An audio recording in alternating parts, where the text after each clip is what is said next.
Well, we're back on our journey to a better you. It has truly been like a minute since I've done this. I've been kind of engaging in quite a few things, and starting a couple new projects. So I do apologize for not posting in a while. However, there has been something on my mind for the last 3 to 4 weeks that I've been trying to prepare for and trying to figure out how to approach. So it has definitely been on my mind, but I haven't just had the time to put into how I wanted to approach the topic.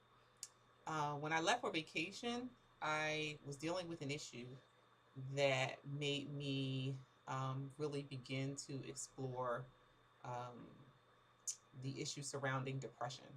I had something that I experienced that really kind of threw me, and it wasn't completely new. It was kind of one of those things that had been building, and I think that it just finally hit me right around that time that I was leaving, and the topic came up while I was away with my son and Adam, and I, had a deep discussion about depression, and each of us had a different understanding of it. And what we thought the causes were, and my son is real one of those analytical kind of people, and he approaches everything from a perspective like either it's black or it's white. He's not a very emotional person, so anything surrounding emotion, he looks at it like from just a logical standpoint. There's really kind of no bending. um, Whereas I saw it differently, and I saw that different events can occur that can throw you or cause you to feel certain things, even if it's for a short period of time or a long period of time. So I'm not going to necessarily deal with depression today. I'm going to deal with depression mostly next week. But as I began to explore the depression, I was trying to really pinpoint some other things. And when I realized and I did some introspection, I found that what I was doing, which was causing me to feel a certain way, was I found myself suppressing my emotions dealing with a particular situation, or even a couple situations in two aspects. So, where normally people who know me know I'm not one to suppress how I feel. Like, I am a very vocal person. I'm the type of person I've always been. I'd rather say how I feel to get it out and get it off of me, because if I hold something in, it's going to affect me, and it's going to affect me negatively, and that can cause anger to build and cause things to come out in or express yourself in a negative way, or just out of your frustration, which I don't think is good. Or it just may, if something's very unsettling for me, I can't even like rest properly. Like, I have to say how I feel, and it doesn't have to be necessarily in a confrontational manner, where confrontation, I don't feel like is necessarily negative. It's always viewed as negative, but it doesn't necessarily mean that. It just means really dealing with the issue, like just confronting it, saying, let's just, this is how I feel, let's just deal with it. So I found myself suppressing how I felt, trying to avoid like a negative confrontation, or trying to avoid being perceived a certain way, or just feeling like I don't want to. I found myself in a position where I felt like I don't want to fight. I'm tired of fighting. I'm just going to fall back. However, I wasn't really, while I was so called falling back, I was internalizing a lot of things, and I was suppressing and suppressing, and it was building and it was building until I found myself like getting very, very emotional. Now, we know women more than men are normally more emotional anyway. Our hormones were built differently. So, but I found that I got to like a breaking point with it, where it just really began to get really frustrating. So, with that said, last week and in our Bible study at church, my sister and now very good friend Danielle Hadley began teaching about um, mental illness and all the aspects of mental illness, which touches on depression and PTSD and different things, and the causes of these things, and undealt with emotions and so forth, which really made me say, okay, I really see this now as something that really needs to be tackled. And from a Christian standpoint, it is something that has been like taboo in the church, because as a Christian or as a believer, sometimes you're made to feel like, well, you shouldn't be depressed, or you shouldn't feel certain things, or you should be able to overcome certain things. And the reality is that is not completely true, and it is not. And while depression is not necessarily in the Bible, you may not find the word. Depression was very common, and it was conveyed in other ways, like downcast, sad. And I wrote some things down. Discouraged, downhearted, mourning, troubled, miserable, despairing, brokenhearted. And then as I really began to delve into it, and I began to read about, well, the first person that came to mind was um, the prophet Jeremiah.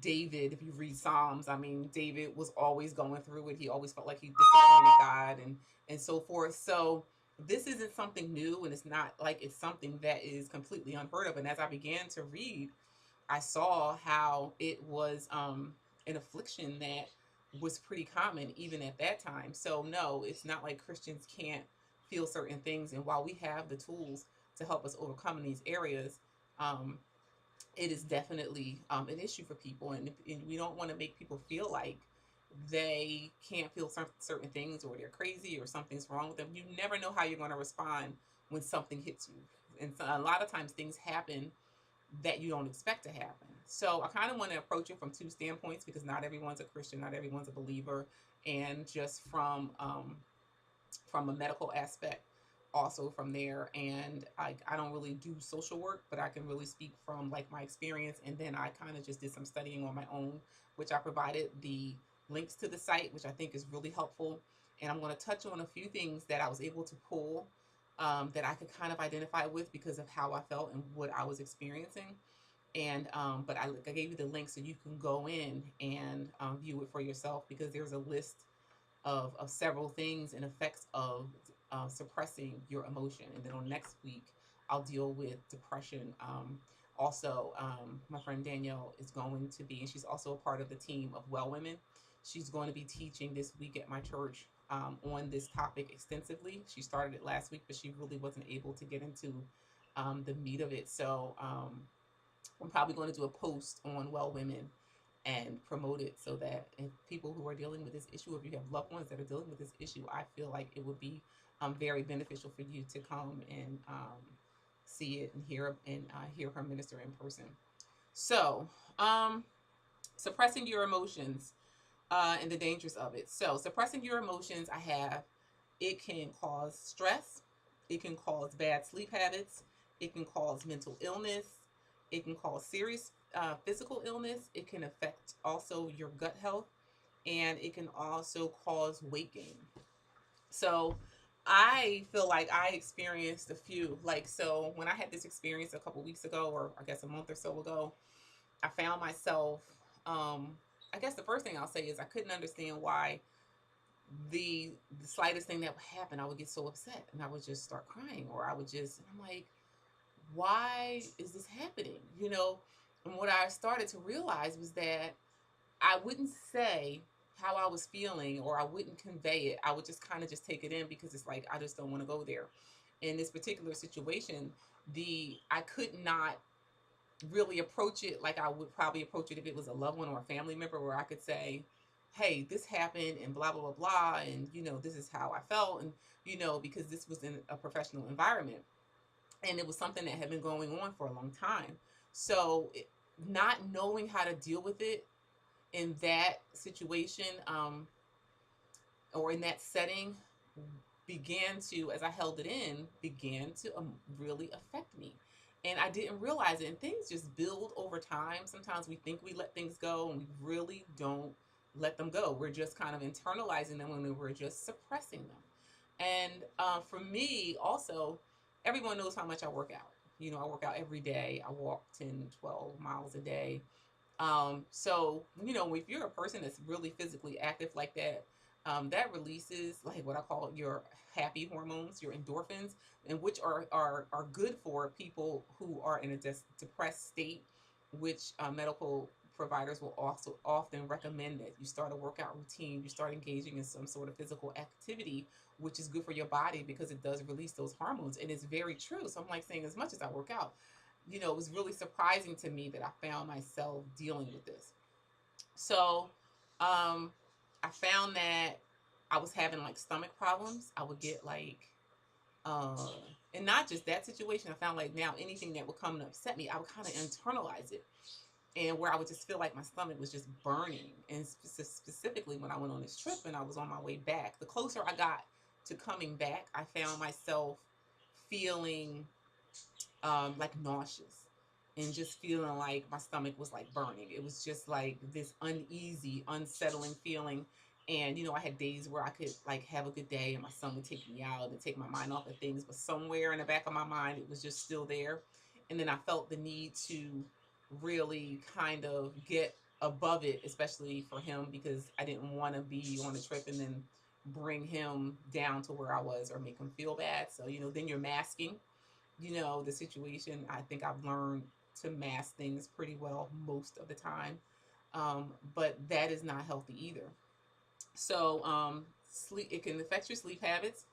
And I find like if something's on my mind that I need to deal with and you're not dealing with it and you're suppressing things, you'll find you're up. Like I hear people often talk about they have insomnia. Now, there can be different causes for insomnia. It doesn't necessarily have to be that you're depressed, but it is quite common.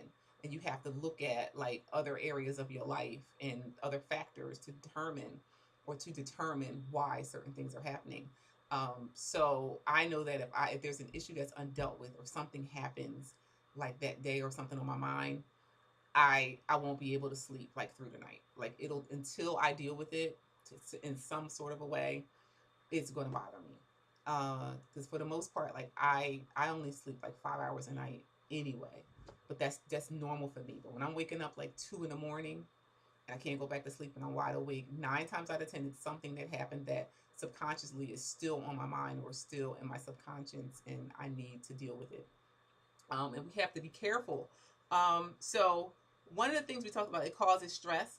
So what I have here is that stress causes tension on your nervous system, which triggers you to go into like a panic mode. And then your organs and your glands begin to shut down, and like it's like your body goes into protection mode, which then releases other things and hormones and things into your body, and like cortisol and so forth. And when these things are released and your body goes into this mode, it is not on a regular basis, it's not healthy for you.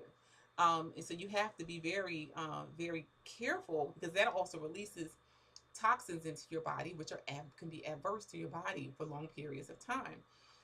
We talked about the sleep habits, and it also can cause mental illness. Your brain is the most important organ of your body. It controls everything from the feelings and thoughts to your ability to use your hands, feet, legs, etc. Suppressing emotions denies the brain the freedom to work properly and efficiently.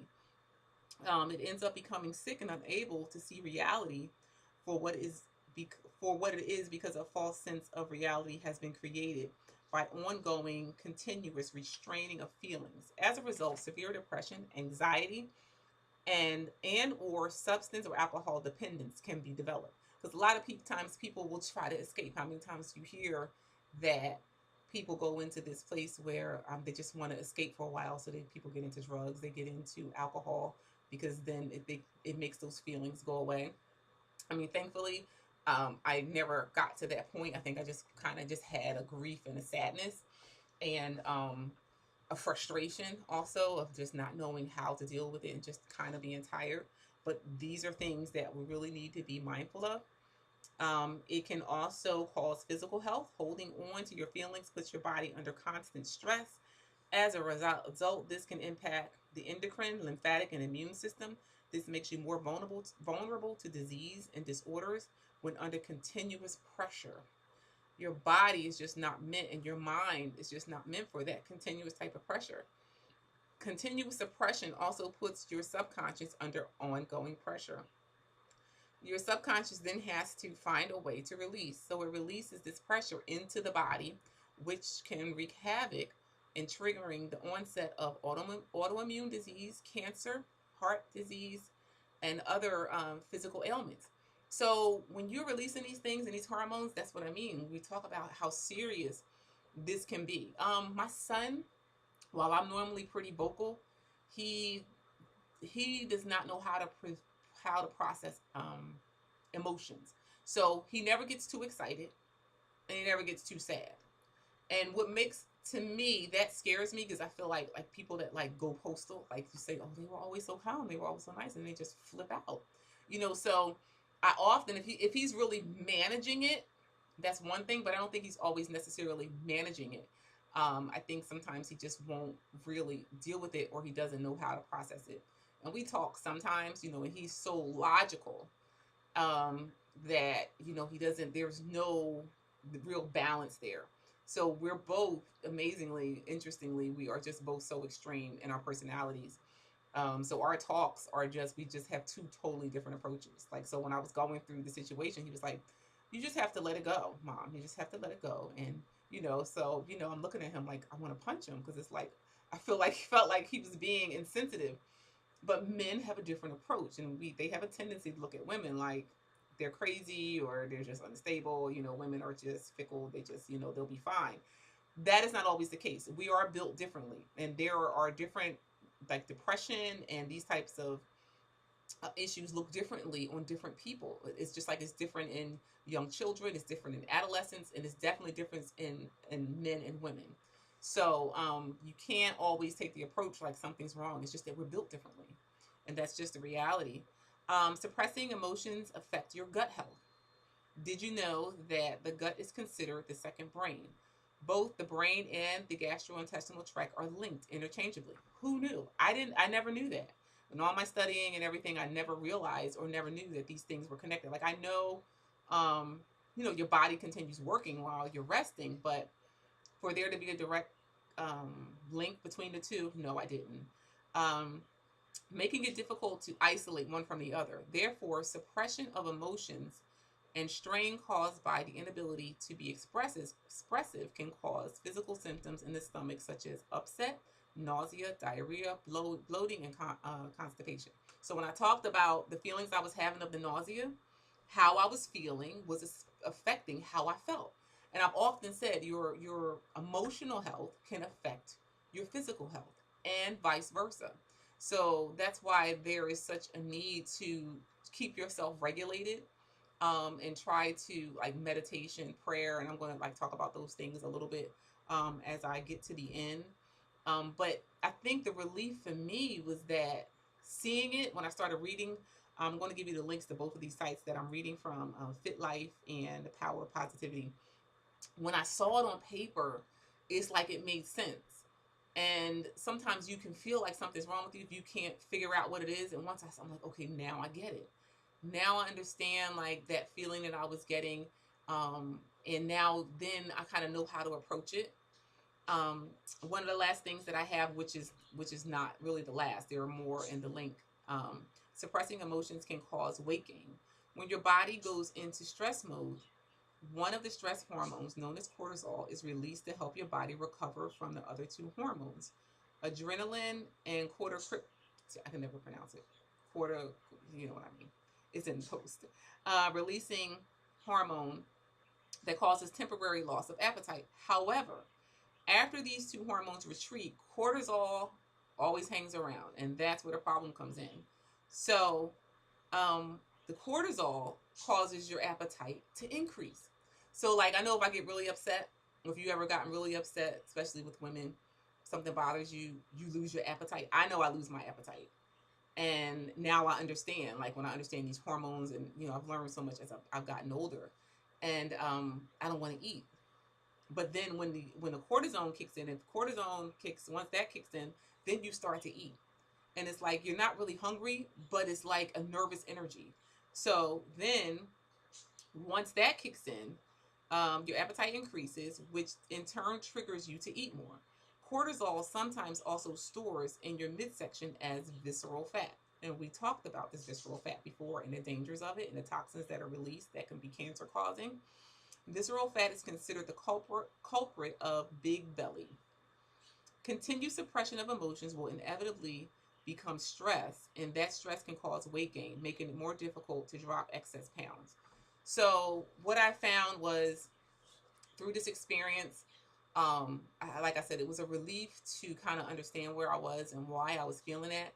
And then, to not beat myself up, because I feel like as a Christian and as a believer, I should know how to get past these things, and it should not be, um, it should not affect me as much as it does. But as I began to read, it was somewhat comforting to understand that, it's not uncommon, especially as you read through your heroes in the Bible, who that you have read and been encouraged by, that they have dealt with these. Look at Naomi, look at what she went through. Look at Jonah. There are so many, and I'm trying to tie in both, because I know that most of the people that I know are believers, but then I have some that are not. So I'm trying to give both perspectives. I really feel like you have to find a way to manage your emotions and the importance of it, and not suppressing, um, your emotions and your anger and your frustrations, because it is very detrimental to you, and to your body. So I have here: suppressing your emotions can seriously affect your body. It is important to find ways to express yourself and relieve yourself of life stresses that often build over time or come from nowhere, impeding your emotional and physical state. So, what can you do? So, I have here, not to sound cliche, but depending on your beliefs, I say first pray. Learn how to release yourself and lean on the Lord. I notice that when I become the most overwhelmed, I have not been reading, I have not been praying, I have not been really in the Word, which I believe is definitely a sustaining power there. But you can also get to a place where you are so overwhelmed that you just don't want to. You feel like you can't. You feel like it's just not working. But usually you feel like that if you haven't over a period of time. Like, you can't try to find that relief if you haven't built yourself up, like when it happens. When the attack is happening and where you're there, not that you can't get through it, it's just that more difficult. So I think some consistency, is definitely needed in that, in order to prepare yourself. Because sometimes life can just hit you, and that's just a reality. And sometimes you can think that you're in a good place, and you don't know until that thing comes, and that's a reality. And that's not to make anyone feel bad, like you're just not that spiritual. Um, some things are just unexpected. Um, and I thought I had one more part, but there are also times when you are consistent in those areas, and you can still find yourself paralyzed by an unexpected situation. Then you may also need to reach out for guidance and support. So you can't feel like you don't want to go to someone. If you have a friend, if you're a part of a church body, if your job, I know my job has, I forget the name of it, but we have this counseling, thing that you can call, and they can direct you to someone, and they cover you to talk to someone. You don't have to feel like you're crazy if you go and talk to a therapist. Sometimes you need to get it out, and you may not feel comfortable talking to someone that you know. So that might be an outlet. I think sometimes I struggle with talking to someone, a counselor or something, because for me, I just want resolution. Talking about it constantly after a while is, like, for me, frustrating, because I feel like, so now what? Like, I want an answer. Like, I need an answer, you know? And just talking about it is almost like a constant reminder, but it is helpful sometimes to get it out. So, I hope that this was helpful. Like I said, next week I'm going to deal more with depression, and the topic of depression and the types of depression. But the first thing I want to talk about that can lead to depression is suppressing your feelings and your emotion, and finding a way to learn how to, definitely release those things, because they can have, suppressing your emotions definitely has an adverse effect on your body. And just because you're not seeing it now doesn't mean you won't. And also, you may not realize that you're doing it. So it's like, if someone has said to me, if I saw some of the symptoms of how I was feeling and how I might have been reacting, or the shutting down, and sometimes you just withdraw, and it's like, sometimes you just don't want to confront things. But sometimes confronting things and getting it out is good. It's just finding a way to do it without seeming angry. Or sometimes you just get tired and you just feel like, I just don't care anymore. And that's when it starts to feel dangerous, because that's when it's very easy to slip into, areas of depression, or the onset of depression. So we'll talk some more. I hope that this was helpful. I just feel like it's important to be transparent, because there are times there, regardless of how much I work out and how my personality always seems to be pretty outgoing. it is quite possible. And you need to understand it is not something that you should feel bad about, because it is a reality for so many people who may not even know that that's what they're feeling, or may be ashamed to say that they feel that way. It's more common than not. So we are still on our way to a journey to a better you. I hope that this, once again, has been helpful. Please look at the links. A lot of the information I just pulled over, and and I gave the references so that you can look at it and read on about the other symptoms, because some things I listed here may not necessarily impact you, but the others that you might see, you may find yourself. So, and one thing I love about next week is that I actually have a survey that you can do that will let you know, like it has like symptoms, and you check off, and it gives you like a report to tell you if you may be dealing with depression.